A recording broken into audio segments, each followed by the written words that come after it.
Hey, what's up you guys? Century Productions here, and today I'm going to be reviewing the Marvel Legends Infinite Series Captain America 2 movie Black Widow. Finally! Praise the Hasbro gods! Finally, we have gotten a movie Black Widow. We've been demanding this since Avengers came out a couple years ago, and finally we're getting this figure. There's a couple things I don't like about it. Overall, I'm really happy with it, though. The things that I do have a problem with it aren't that big a deal, like these little things on the side that are supposed to connect into her belt. I understand where they were coming from because it's supposed to look like you're supposed to connect into the belt, but obviously they left them unattached because it probably hindered the articulation. So they are still, even though they did that, they are still thinking of us fans and how much we do like articulation. I mean, I like articulation, so I know you guys too. And especially on a figure this gorgeous, man. It's such a nice figure. No problem standing her up. I mean, overall, the sculpt, the paint applications, the accessories are enough to bring anyone in and want to get this figure. So you can see this is, of course, the Avengers movie head. I mean, just look at the face too. That looks exactly like Scarlett Johansson. I mean, they probably did as good a job as they could. I mean, I think it looks spot on. No doubt who that is.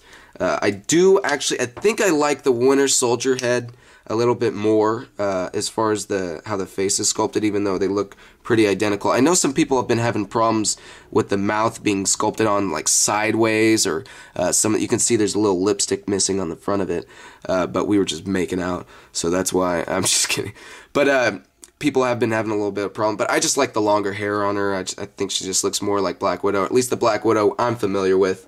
So as far as articulation goes, she's got all the standard, like we were talking about with the belt here, why it's not attached. That is because it would hinder the articulation. So I'm glad they did do that. But as far as articulation goes, just get this part out of the way. It goes up and down. A little bit of hindered because of the hair, how it's sculpted. It's kind of sculpted right around the body. So no big deal. I mean, you still can kind of get her looking left and right. You're going to have a much better range of motion with this head since the hair is so short. But I'm just digging this head sculpt for right now. Hopefully I can get another one, but I mean, the prices on eBay for this figure are insane. Like I said, they're 1 per case pack.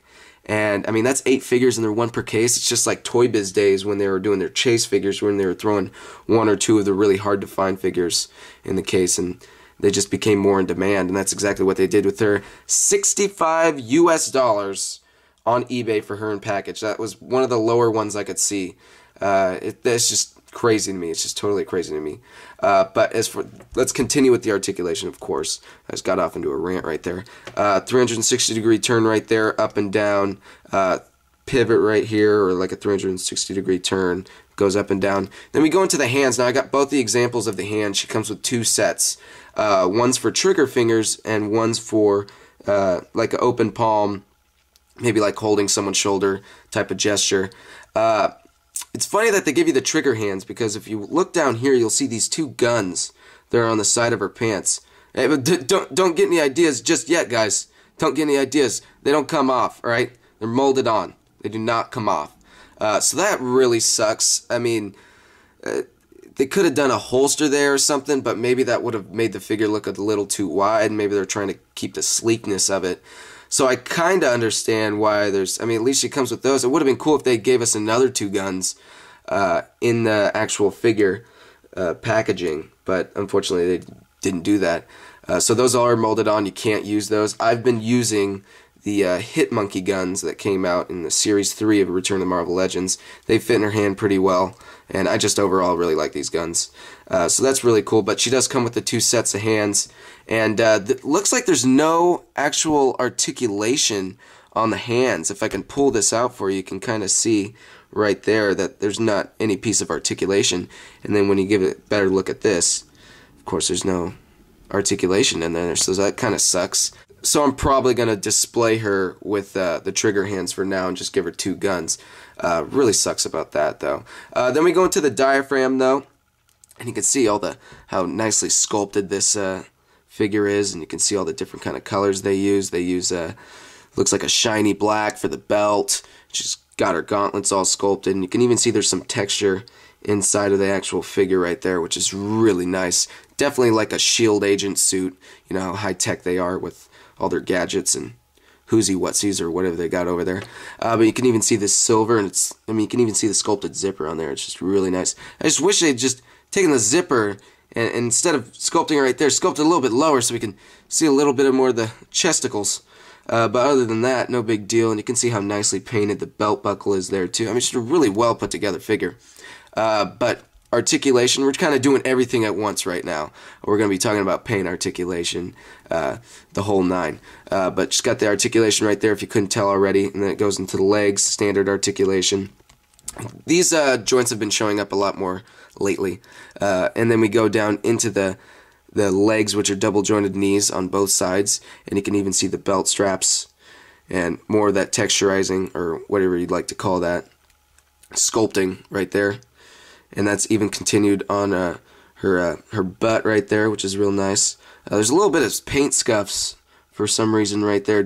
I didn't do nothing with her or anything. I opened her up not too long ago. So, it has nothing to do with what I did.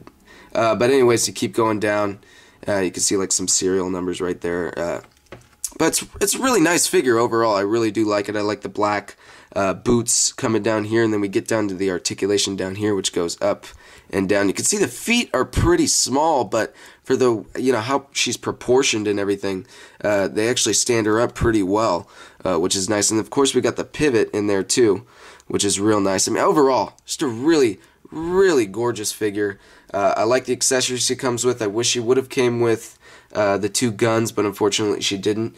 But if you want to see what she looks like next to your standard 6-inch Marvel Legend, you can see her. She's right there.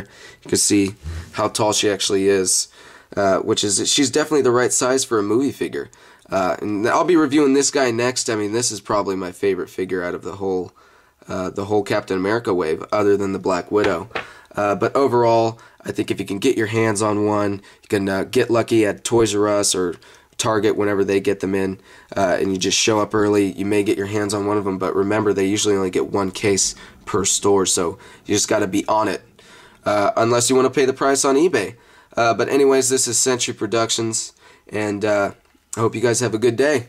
Peace. The video is over. Subscribe, damn it.